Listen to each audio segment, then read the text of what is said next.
Hey you guys, it is time for another edition of Car Rental Ergonomics. Today I have the Kia Forte, a smaller sedan, but it really did the job well for me.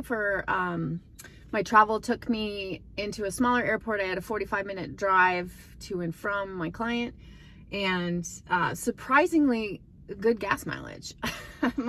I thought the fuel gauge was kind of broken, I'm like, wow, it's stuck at full the whole time, and I think I just filled up a gallon of gas. Anyway, I do love it has the steering wheel adjustment for in, out, and up and down. That's one of my favorite things that it gives me. I pull it all the way forward so I can try to put my elbows resting on long drives. It is not a good distance for me to do that, and then if I had to do that, I'd get too close.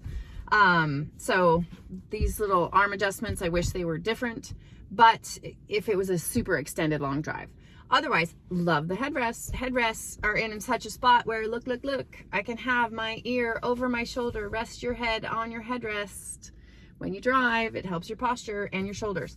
So I felt like I was reaching a little bit because I couldn't rest my arms, but the headrest is fabulous. It has the manual adjustments on the seat, the little pump it up and down lumbar adjustment. Super funny to me every time I do it. But all is well. I could really adjust myself fine. It has a really big screen here for Apple CarPlay connection. That was really great. Good placement on that one. So overall, I'd probably give it a 4 out of 5. It was a really good, decent car. I wish it was a little bit better on the armrests and door rests kind of thing. That's the only thing I would change. Hopefully this is helpful to you, and stay tuned for the next one.